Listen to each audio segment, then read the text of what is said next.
walladzina jahadu fina lanahdiyannahum subulana wa innallaha lama'al muhsinin. Jamaah rahimakumullah. Alhamdulillah di subuh kali ini Allah masih memberi kesempatan dan peluang bagi kita untuk bersama-sama hadir di Masjid Tarbiyah dalam kondisi terbaik kita. Mudah-mudahan Allah senantiasa memberi kesehatan bagi kita. Lebih daripada itu, Allah masih menghujamkan keimanan dalam diri kita, sehingga dengan ringan kita bisa melangkahkan kaki kita menuju rumah Allah ini. Sehingga harapan kita juga mudah-mudahan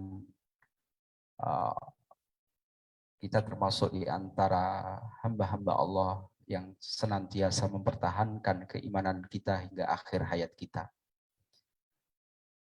Tak lupa salawat dan salam tercurah kepada Nabiullah Muhammad sallallahu alaihi wasallam sebagai qudwah sholihah, uswah hasanah, suri teladan terbaik dalam kehidupan umat manusia, dan mudah-mudahan kita termasuk umat Nabi yang bersungguh-sungguh untuk senantiasa melaksanakan titah beliau dalam kehidupan kita ini, dan bagaimana dalam kehidupan ini kita senantiasa mutaba'atur Rasul, mengikuti apa yang dituntunkan oleh Rasul dalam segala aspek dalam kehidupan kita, terutama adalah dalam hal-hal ibadah yang sifatnya makhdhah, ibadah yang ketentuannya telah dijelaskan oleh Allah dan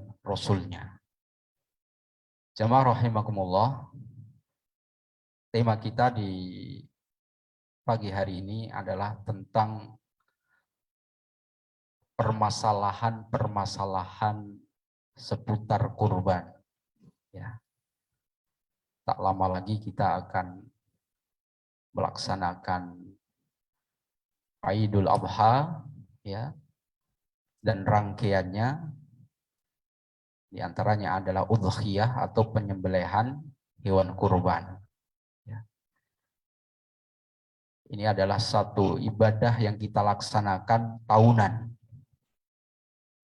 Namun demikian, masih saja di antara masyarakat ataupun umat yang kadang-kadang masih bertanya-tanya tentang perkara-perkara tertentu yang itu menuntut untuk dijelaskan bagaimana permasalahan-permasalahan yang seringkali muncul setiap tahunnya.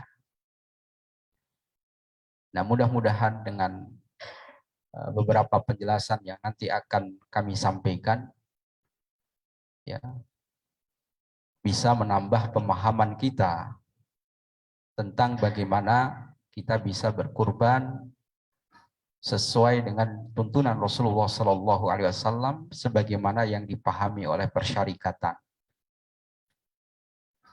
Jamaah rahimakumullah.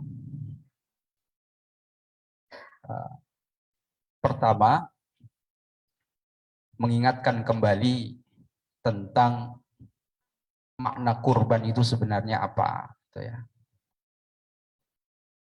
Dari segi bahasa, kurban itu berasal dari kata qarraba yuqarribu qurbanan, yang artinya adalah mendekat. Ya. Kalau saya menggunakan fi'il amr ataupun kata perintah agar supaya Bapak mendekat, lebih mendekat, ya, itu dengan istilah qarribu, ya.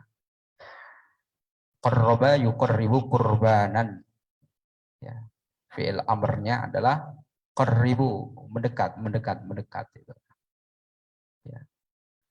Atau taqarraba yataqarrabu, taqarrub, seringkali kita menyebut istilah itu. Taqarrub ilallah berarti kita mendekatkan diri kepada Allah Subhanahu wa taala. Ya. Qaraba yaqrabu qurbanan, yang berarti bukan hanya saja mendekati, tetapi juga hampir, ya,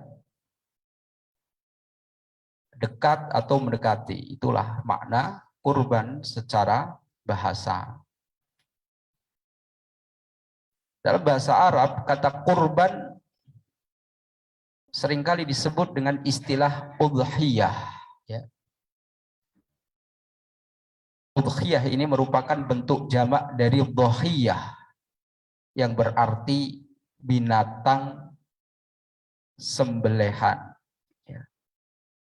Binatang ternak yang disembelih. Disebut juga selain daripada dhohiyah atau udhiyah dengan sebutan nahar. Ya. Yang berarti juga ibadah kurban. Yaumun nahri, ya berarti hari penyembelihan. Nah, menurut Majelis Tarjih dan Tajdid pimpinan pusat Muhammadiyah, kurban ada udhiyah sebagaimana penjelasannya sebenarnya juga telah dikemukakan oleh seorang ulama besar dari Mesir yang bernama Wahbah Zuhaili. Wahbah Zuhaili. Beliau mendefinisikan, dan ini juga yang disimpulkan oleh Majelis Tarjih, bahwa udhiyah adalah dzabhu hayawanin mahsusin biniyatil qurbah fi waqtin mahsusin aw ma yuzbahu minan na'ami taqarruban ilallahi ta'ala fi ayyamin nahar. Bahwa kurban itu adalah, atau udhiyah itu adalah penyembelihan hewan tertentu dengan niat mendekatkan diri kepada Allah pada waktu tertentu, ya, pada waktu tertentu, fi waqtin maksusin, atau apapun yang disembelih, ma yudbahu minan na'am, dari binatang-binatang ternak, taqarruban ilallah, sebagai satu bentuk taqarrub kepada Allah fi ayyamin nahar, di hari-hari penyembelihan. Jemaah rahimakumullah, permasalahan pertama yang ingin kita kemukakan, ya, terkait dengan hukum kurban. Ya. Kurban jelas masyru', sesuatu yang disyariatkan. Namun demikian, di antara ulama ada khilafiyah, ada perbedaan pendapat tentang hukumnya. Sebagian menyatakan wajib bagi yang mampu, sebagian lagi menyatakan sunnah muakkadah, ya, sunnah yang mendekati wajib, yang sangat ditekankan sekali pelaksanaannya oleh seseorang yang mukallaf, yang terbebani dan mampu untuk melaksanakan syariat kurban itu sendiri. Abu Hanifah, Al-Auza'i, dan juga Imam Malik berpendapat bahwa kurban itu hukumnya wajib. Ya. Apa dasarnya? Dasarnya adalah firman Allah Subhanahu wa taala di dalam surah Al-Kautsar ayat yang kedua, fasholli li rabbika wanhar. Ya. Maka sholatlah untuk Tuhanmu, untuk Rabbmu, dan berkurbanlah. Ya. Ya. Kemudian dalil lainnya adalah hadis Nabi Shallallahu Alaihi Wasallam dari Abu Hurairah radhiyallahu anhu bahwa Rasulullah Shallallahu alaihi wasallam bersabda, "Man kana lahu sa'atan wa lam yudhi fala yaqrabanna musallana." Barang siapa yang mempunyai keleluasaan, artinya keleluasaan rizki, ya, tetapi dia tidak berkurban, tidak menyembelih hewan kurban, maka janganlah, kata Nabi, sekali-kali fala yaqrabanna musallana, jangan sekali-kali dia mendekati tempat sholat kami, musolla kami, masjid kami. Hadis ini diriwayatkan oleh Imam Ahmad dan Ibnu Majah. Ya. Dikomentari oleh Muhammad bin Ismail Al-Kahlani dalam kitab Subulus Salam Syarh Bulughul Maram.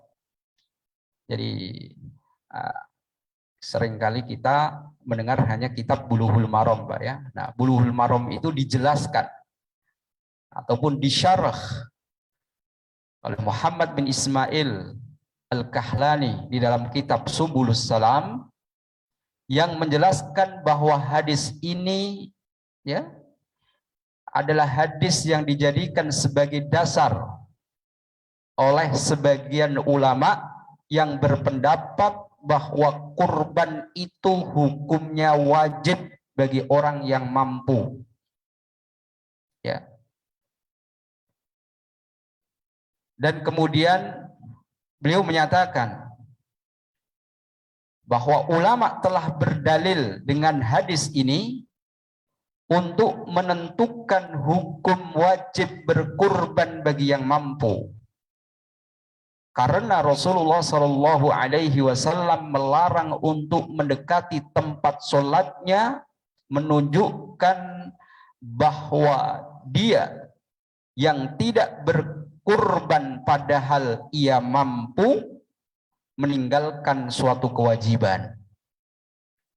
Seakan-akan Rasulullah Shallallahu alaihi wasallam bersabda, tidaklah sholat yang dilakukan itu berfaedah karena meninggalkan kewajiban ini, yaitu berkurban. Ya, karena firman Allah, "Fasholli li rabbika wanhar." Sholatlah karena Tuhanmu, karena Allah, dan berkurbanlah. Ya. Dan hadis Nabi, wajib bagi penghuni rumah berkurban dalam setiap tahunnya. Ya. Nah, namun demikian, sebagaimana yang dikemukakan oleh Majelis Tarjih dan Tajdid Pimpinan Pusat Muhammadiyah, bahwa hadis yang tadi kita sebutkan sebagai dalil wajibnya kurban menurut beberapa ulama tadi, ya setelah diteliti ternyata hadisnya dhaif karena ada keberadaan seorang perawi yang bernama Abdullah ibnu Ayyas. Jadi di situ dalam rentetan sanadnya ada seorang perawi yang bernama Abdullah bin Ayyas, bahwa dia dikatakan sebagai mungkarul hadis, orang yang banyak cacatnya, entah hafalannya kurang atau mempunyai cacat-cacat yang lainnya. Di antaranya adalah cacat tentang muru'ah ataupun etika. Ya. Maka dikatakan Abdullah bin Ayyas ini sebagai mungkarul hadis, lemah hafalan. Namun Imam Al-Baihaqi meriwayatkan hadis di atas dengan sanad yang lain yang bernilai sahih, yaitu sanad yang di dalamnya tidak terdapat Abdullah bin Ayyas, ya. Namun, ya, Sayangnya riwayat Al-Baihaqi tersebut mauquf. Mauquf itu artinya terhenti. Terhenti sampai mana? Terhenti sampai seorang sahabat yang bernama Abu Hurairah. Jadi hadisnya tidak sampai kepada Nabi Shallallahu Alaihi Wasallam. Atau boleh dikatakan bahwa hadis itu kategorinya bukan hadis yang bersambung kepada Nabi, tetapi bisa dikatakan sebagai atharus sahabah. Apa yang dinyatakan oleh Abu Hurairah radhiyallahu anhu, karena berhenti sampai Abu Hurairah. Jamaah yang rahmati Allah. Kemudian Imam Asy-Syafi'i, ya, Imam Malik dan Imam Ahmad bin Hambal berpendapat bahwa hukum kurban adalah sunnah muakkadah. Sunnah yang sangat dianjurkan sekali atau ditekankan sekali pelaksanaannya. Ya. Apa dasar ya dari para ulama yang menyatakan bahwa kurban itu hukumnya sunnah muakkadah?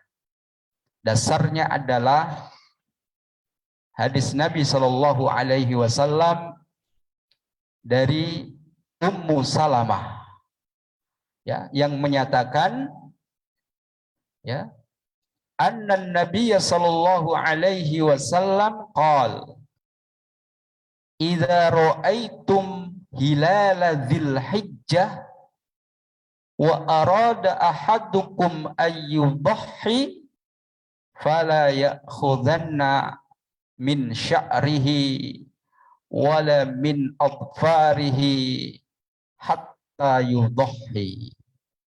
Ya.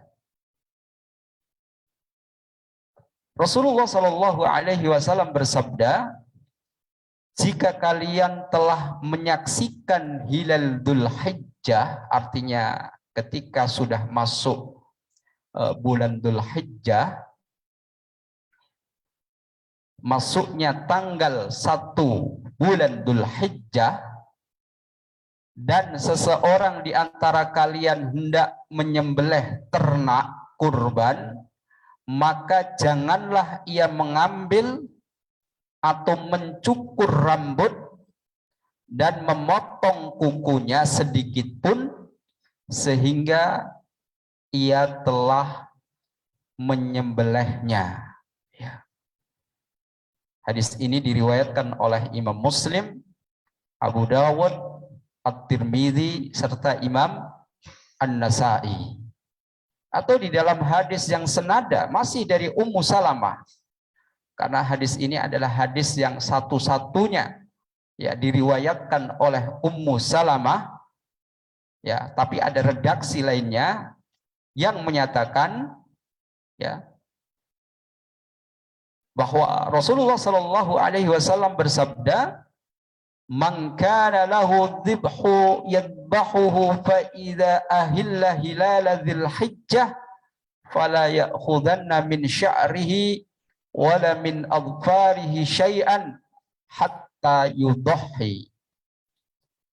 Ya. Barang siapa yang memiliki ternak yang hendak disembelih sebagai kurban, jika telah masuk hilal Dzul Hijjah, masuknya tanggal 1 Dzul Hijjah, maka sekali-kali janganlah ia mencukur rambut bulunya dan memotong kukunya sedikit pun sehingga ia menyembelihnya. Hadis ini diriwayatkan oleh Imam Muslim, Abu Dawud, Ibnu Hibban dan Abu Ya'la. Ya, meskipun ketika memahami bagaimana agar supaya seseorang yang berkurban itu menahan dari mencukur kuku dan bulunya, rambutnya, ini di kalangan ahlu hadis juga berbeda pendapat, ya. Apakah larangan atau tidak diperkenankannya mencukur kuku dan rambutnya itu bagi yang berkurban atau bagi hewan yang dikurbankan. Ya, ini di dalamnya ada khilafiyah.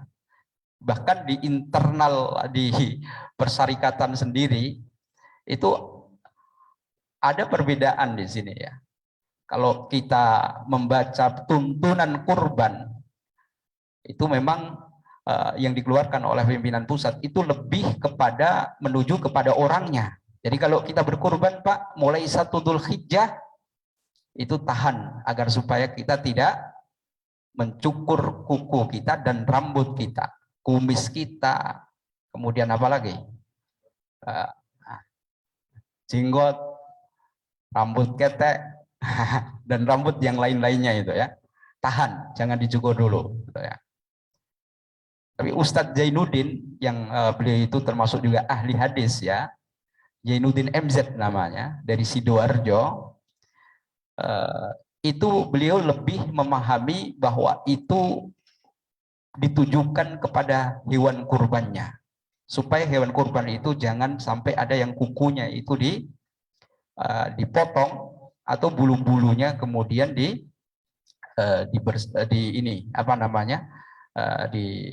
dicukur gitu ya, atau dicabutin gitu ya. Allahu a'lam bishawab gitu ya. Tapi kita kalau mau memilih yang lebih kehati-hatian ya dua-duanya kita laksanakan gitu ya. Ya, hewannya juga jangan dicukur dan dipotong kukunya, dicukur bulunya dan dipotong kukunya. Kita sebagai pengurban juga untuk dengan niatan ya, ini sebagai satu amalan yang kita bisa laksanakan adalah jangan juga mencukur kuku-kuku kita dan rambut tubuh kita itu.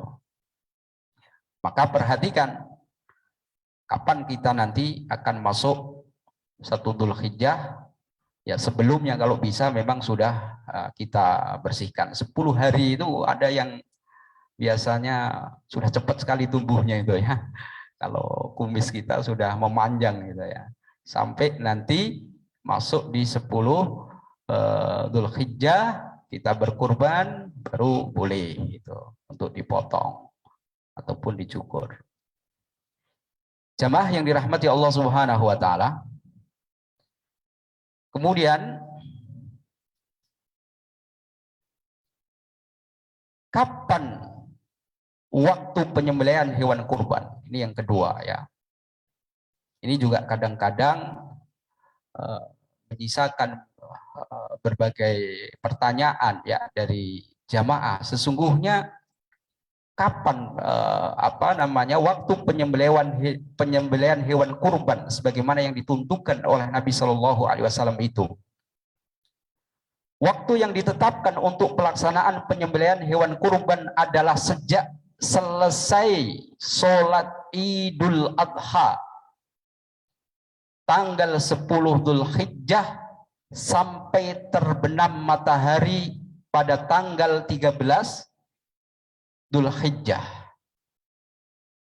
Pada waktu Idul Adha tanggal 10 Dzulhijjah dan pada waktu hari-hari tasyrik. Hal ini berdasarkan beberapa dalil ya. Di antaranya adalah firman Allah Subhanahu wa taala di dalam surah Al-Hajj ayat yang ke-28.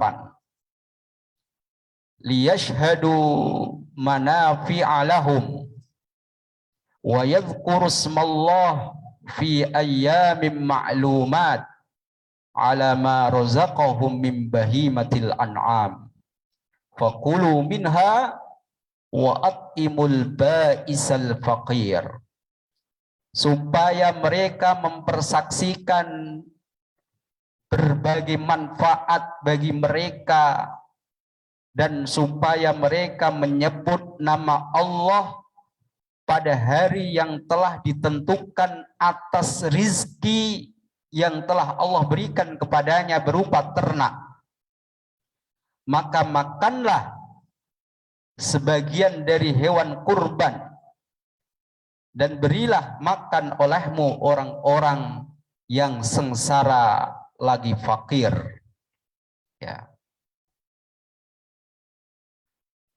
Ya, di sini disebutkan ketika berkurban, kurbannya itu ada hari yang telah ditentukan. Ya. Kemudian dijelaskan di dalam hadis Nabi Shallallahu Alaihi Wasallam, an Anas bin Malik radhiyallahu anhu qala Nabi Shallallahu Alaihi Wasallam, dari Anas bin Malik radhiyallahu anhu, beliau mengatakan Rasulullah Shallallahu Alaihi Wasallam, Nabi Shallallahu Alaihi Wasallam bersabda, man dzabaha qabla shalah fa innama dzabaha li nafsihi.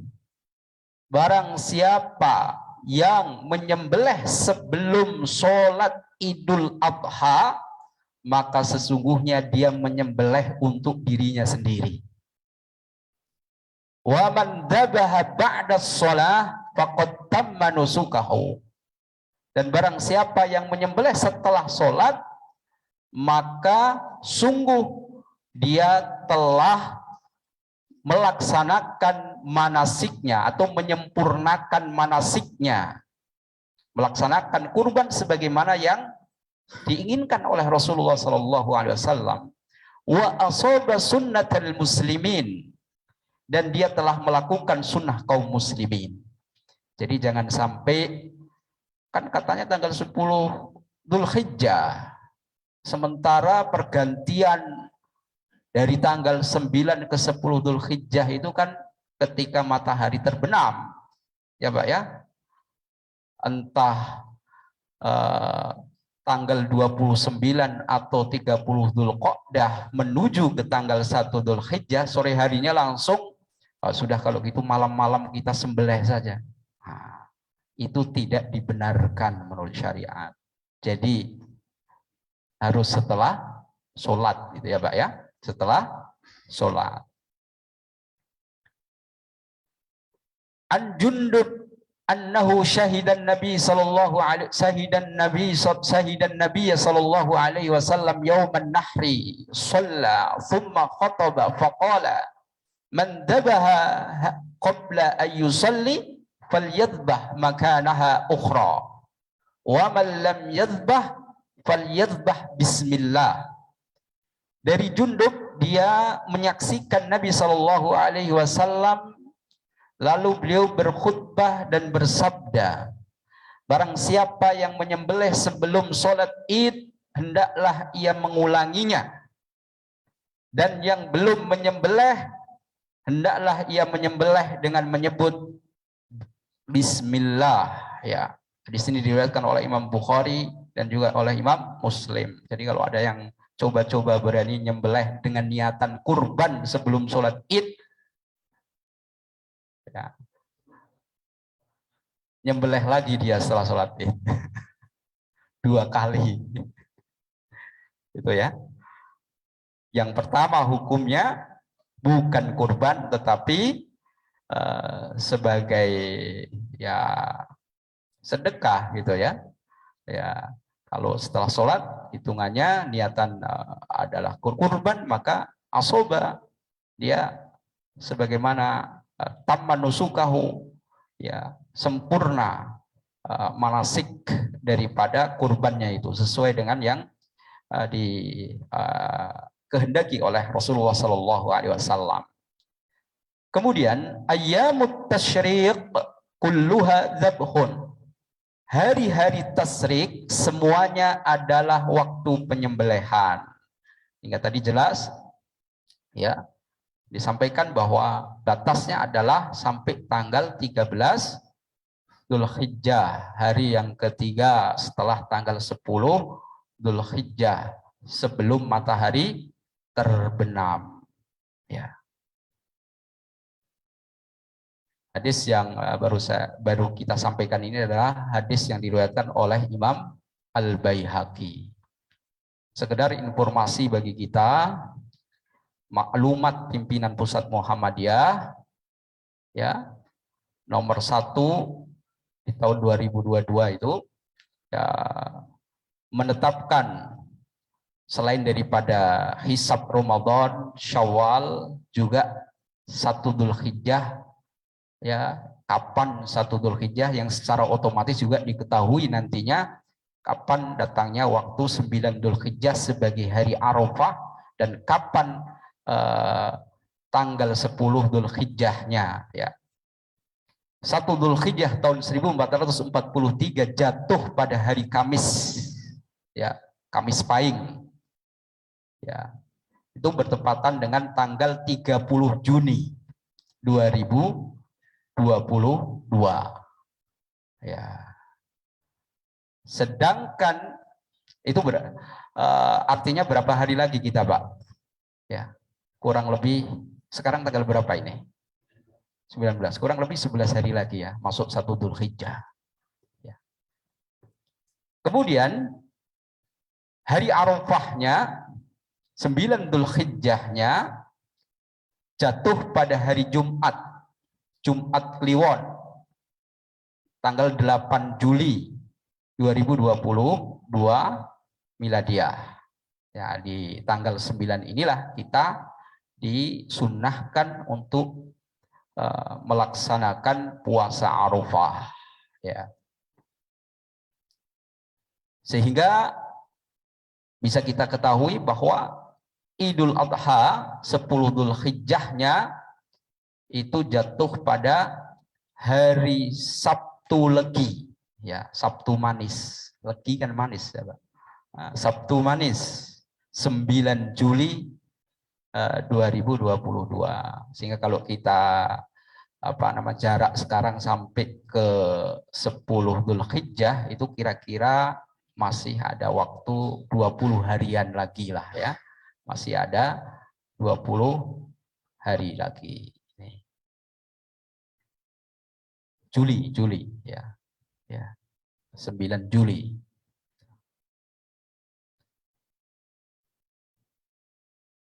Itu artinya apa? Jamaah yang rahmati Allah.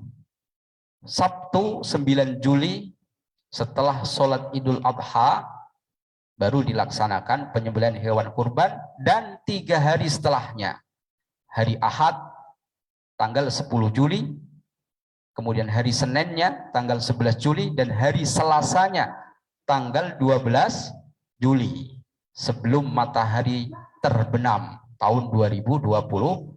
Dan sekaligus mengingatkan nih Pak, bagi kita yang terbiasa siam ayyamul bid, agar supaya di tanggal 12 Juli itu kita tidak berpuasa, ya. Pray dulu, meskipun ada sebagian ulama yang membolehkan kita tetap berpuasa ayyamul bid, diambil bukan 13, 14, 15, tapi 14, 15, dan 16-nya. Kalau Bapak tetap mau melaksanakan puasa ayyamul bid. Kalau tidak pun kan juga tidak apa-apa, gitu ya. Libur dulu, masih banyak daging, gitu. Nanti tersimpan di kulkas terus berhari-hari, gitu ya. Sudah kurang enak kalau lama-lama di kulkas. Tapi nggak apa-apa Ustaz, di kulkas nanti dibikin bakso kan bisa. Gitu. Ya nggak apa-apa, terserah saja ya. Ya. Memang ada hadis yang menyatakan bahwa ada larangan menyimpan daging kurban itu lebih dari 3 hari. Namun demikian kemudian dinasakh oleh Nabi di dalam hadis yang lainnya. Tadinya dilarang, baru kemudian dihalalkan, diperbolehkan untuk menyimpan, terserah sampai kapan kita mau menyimpannya. Yang penting jangan sampai busuk dan mubadir, itu aja ya. Ya memang kalau dulu belum ada kulkas, belum ada ini, cara nyimpannya gimana? Saya nggak bisa, nggak dimasak semua gitu ya. Masak semua tiap hari, pagi, siang, sore makannya daging terus gitu. Nek juga orang bilang gitu. Ya, tapi orang-orang dulu pinter-pinter ya, bagaimana mengawetkan daging itu biasanya dengan garam. Ya, terus kemudian ditaruh di tanah itu ya Pak ya. Nah, itu ada juga. Ya dibuat dendeng lah ya, dijemur gitu ya. Ini. Jamaah yang dirahmati Allah Subhanahu wa taala, sebenarnya permasalahannya banyak sekali. Itu kita baru membahas 2 saja tadi, Pak. Yang terakhir yang ingin saya sampaikan adalah kurban untuk orang yang sudah meninggal dunia. Ya. Kurban untuk atas nama orang yang sudah meninggal dunia ghairu masyru', tidak disyariatkan. Ya. Meskipun memang di dalamnya ada pendapat yang membolehkan gitu ya. Tapi kalau sesuai pemahaman persyarikatan majelis tarjih itu tidak disyariatkan. Hal ini berdasarkan beberapa dalil. Di antaranya di dalam surah An-Najm ayat yang ke-38 dan 39. Ala taziru waziratu wizra ukhra. Ala taziru waziratu wizra ukhra. Ya, bahwa seseorang tidak berdosa dan tidak akan memikul dosa orang lain. Wa alaysa lil insani illa ma sa'a, dan bahwa manusia hanya memperoleh apa yang telah diusahakannya, terkecuali dalam 2 kondisi. Boleh kita menyembelih kurban untuk orang yang meninggal dunia dengan syarat adanya nazar semasa hidupnya. Jadi orang tua kita misalkan bernazar di tahun ini, ya kalau panenannya bagus akan melaksanakan kurban, ya ibadah kurban. Dan ternyata memang bagus hasil panenannya, maka wajib bagi ahli warisnya untuk mengambil dari sebagian hasil panen itu, ya disisakan untuk kurban. Itu. Karena nazar jelas ini. Dan yang kedua adalah adanya wasiat dari orang yang meninggal dunia. Sebelum meninggal dunia dia berwasiat terlebih dahulu bahwa di tahun ini tolong tunaikan ya pelaksanaan ibadah kurban. Maka lagi-lagi ahli warisnya dia berkewajiban untuk menunaikan wasiat orang tuanya yang meninggal dunia, tapi sebelumnya dia berwasiat untuk berkurban. Dasarnya adalah ya, di antaranya hadis dari Ibnu Abbas yang menyatakan rokibatimro'atul bahri, rokibatimro'atul bahra fanadharat an tasuma syahron. Ada seorang wanita atau perempuan yang sedang berlayar di lautan, telah berlayar di lautan. Kemudian dia bernazar untuk berpuasa selama 1 bulan. Nazarnya nggak tanggung-tanggung, Pak. Puasanya 1 bulan. Ya, kalau kita nazar paling maksimal 3 hari sajalah, atau seminggu gitu ya, 1 pekan gitu ya. Tapi ini 1 bulan bernazar, entah apa nazarnya nggak disebutkan alasannya di sini. Famatat, tapi sebelum dia menunaikan nazarnya itu dia kemudian meninggal dunia. Wanita itu meninggal dunia. Qabla an tasum, sebelum dia menunaikan nazarnya berpuasa. Fa'atat ukhtuhan Nabi sallallahu alaihi wasallam, maka saudara perempuannya mendatangi Nabi sallallahu alaihi wasallam, ya. Fa dzakarat dzalika lahu, maka kemudian saudara perempuannya itu menyebutkan perkara saudara perempuannya yang meninggal dunia itu, ya. Dia pernah bernazar, tapi sebelum menunaikan nazarnya dia telah meninggal dunia. Fa amaraha an tasuma anha, maka ini saudara perempuannya ini dia diperintahkan oleh Nabi untuk melaksanakan puasa bagi saudara perempuannya yang telah bernazar, ya. Hadis ini diriwayatkan oleh Imam Ahmad, ya. Ya ini ahli warisnya harus siap mental ya Pak ya. Kalau tiga hari 1 pekan tuh masih lumayan, 1 bulan. Ya, ya. Tapi kalau dengan ikhlas, insya Allah, anulah ya, apa namanya, akan terselesaikan ya dengan baik itu.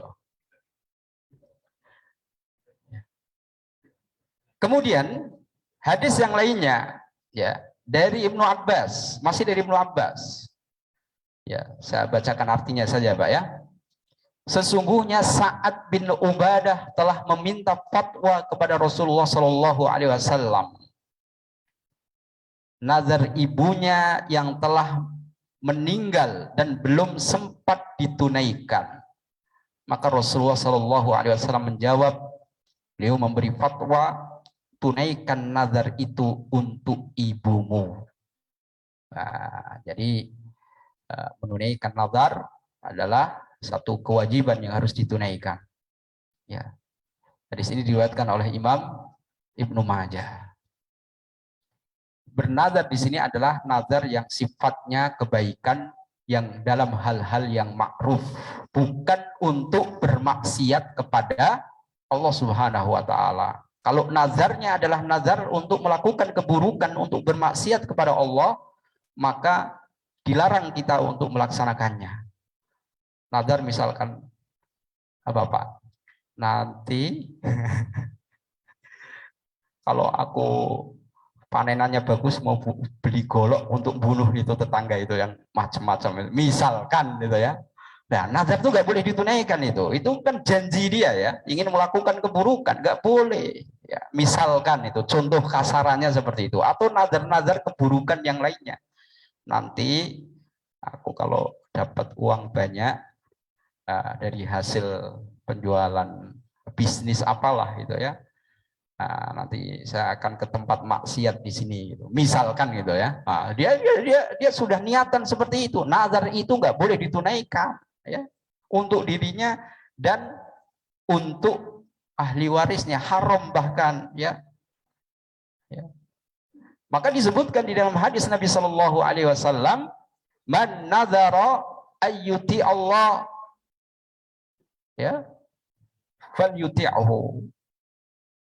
Wa man nadhara ay ya'sih fala ya'sih. Ini dari Aisyah, ibunda Aisyah, bahwa Nabi Shallallahu alaihi wasallam bersabda, barang siapa yang bernazar akan mentaati Allah, menunaikan hal-hal yang baik yang diperintahkan oleh Allah, hendaklah ia tunaikan. Dan barang siapa yang bernazar akan mengerjakan kemaksiatan, perbuatan buruk yang dilarang oleh Allah, maka janganlah ia kerjakan. Hadis ini diriwayatkan oleh Imam Al-Bukhari. Ya, jemaah yang dirahmati Allah, banyak lagi permasalahan-permasalahan yang dalam catatan saya ini masih menyisakan, ya nggak cukup ya waktunya ya kalau kita ini nanti siap sampai jam 9 Pak. Saya kira kita batasi sampai di sini, nantilah mungkin di lain kesempatan bisa kita lebih pertajam lagi lah pembahasan ini. Ada hal-hal lain yang seringkali masih menyisakan tanda tanya bagi kita semua ya, terkait dengan bagaimana misalkan ketika kurban itu adalah kurban kroyokan ya, satu sekolah berkurban, gimana itu hukumnya ya. Nah, itu terhitung sebagai latihan ya, karena syariatnya kan satu kambing untuk satu orang, itu sudah mencakup satu keluarganya, atau satu ekor sapi untuk 7 orang. Sementara untuk unta boleh 7 orang, boleh 10 orang, untuk 10 orang gitu ya. Ya. Cuma kita nyari unta susah ya Pak ya di sini ya, nggak bakalan dapat itu. Dan kemarin juga sempat juga ada pertanyaan ya, misalkan bagaimana kita ini dalam kondisi PMK, terjadi penyakit mulut dan kuku ya. Biasanya kita yang berkurban itu kan sudah DPNI atau sudah membayar hewan kurban yang kita pilih, ya Pak ya. Tapi karena ada virus, ya, virus yang ada ini merajalela, ya qadarullah, ya, atas izin Allah, kemudian yang sudah kita pilih itu mati karena penyakit itu, terus gimana itu? Iuran lagi kah? Atau sudah peternaknya itu suruh ganti tanggung jawabnya? Kasihan juga kalau suruh ganti. Karena apa? Satu hewan kurban itu harganya 20, 30 atau bahkan sampai ratusan juta. Kalau satu saja mati, habis modalnya, Pak. Dan bahkan rugi, ya. Nah, itu kan tanggung jawab dia karena dia bisnis seperti itu. Nah, kita kan ada apa ya, ya makanya ada perjanjian-perjanjian gitu ya, Pak ya. Bagaimana akad itu mengikat, ya, mengikat entah di tanggung 50-50, kemudian minta kerelaan pengorban untuk nambah lagi gitu ya. Nah, ini ada akad yang memang harus dituntaskan di situ ya, terutama pada saat kondisi-kondisi mewabahnya virus PMK ini. Dan informasinya memang virus PMK ini dari segi kelayakan daging kurban untuk dimasak dan kemudian dikonsumsi itu sebenarnya tidak masalah, Pak. Kalau masaknya benar, ya, masaknya benar itu tidak berbahaya bagi kita karena tidak, istilahnya apa itu ya, istilah medisnya itu tidak menular ke manusia, ya, dan akan mati pada suhu derajat sekian gitu, ya, ketika masaknya benar itu ya, sudah matang semua, jangan mentah itu ya. Tapi kalau kemudian kita masaknya nggak benar, bisa kurang baik juga bagi tubuh kita kan, seperti itu. Maka meskipun demikian juga Nabi mengajarkan kepada kita agar supaya memilih binatang ternak itu binatang ternak yang sehat, yang terbaik kan, seperti itu ya.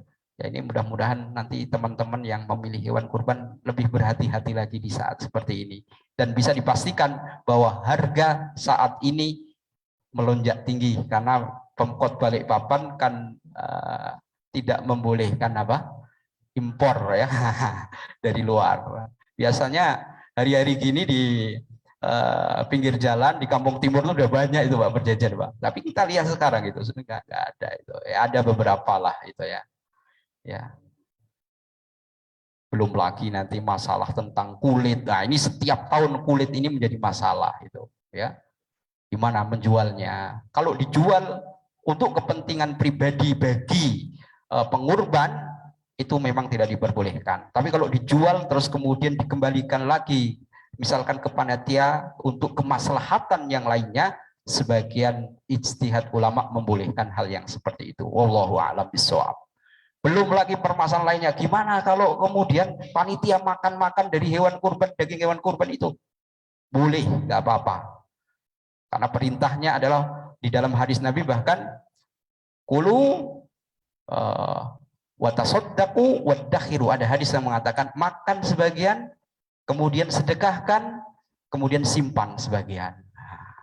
Jadi kita juga makan bukan sendiri kan, tapi siapapun yang mau makan boleh, di situ boleh, nggak apa-apa. Bukan hanya panitia saja, siapapun jamaah. Misalkan kita di Masjid Tarbiyah ini kan sering melaksanakan itu. Kalau kita mengambil dari bagian daging hewan kurban itu, nggak apa-apa, silahkan makan saja. Tapi biasanya kita nggak pakai daging hewan kurban, Pak ya, makan pertama ya.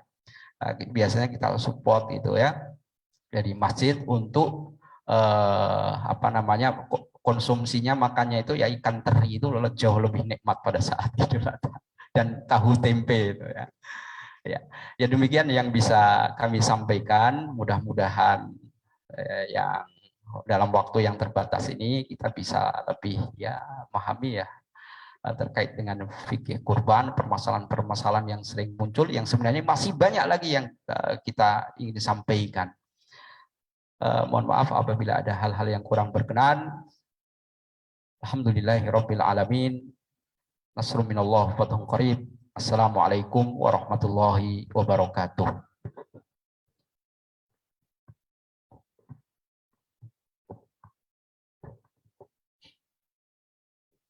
Alhamdulillah, Bapak Ibu saudara-saudara yang dirahmati Allah, demikian tadi taklim kita yang telah disampaikan oleh Ustaz Nabi. Mudah-mudahan bermanfaat. Sebelum kita tutup acara kita, Insyaallah kepada pengurus Masjid Tarbiyah, jangan pulang dulu karena kita akan adakan rapat. Kemudian kepada para jemaah yang ingin melaksanakan ibadah kurban, insyaallah untuk kelompok 7 baru terisi 1 orang. Pada para jemaah maupun perorangan, keluarga dan kolektif, dipersilakan untuk dapat menghubungi panitia Idul Kurban. Demikian kita tutup dengan sama-sama melafalkan hamdalah. Alhamdulillahirabbil alamin. Billahi taufiq wal hidayah. Assalamualaikum warahmatullahi wabarakatuh.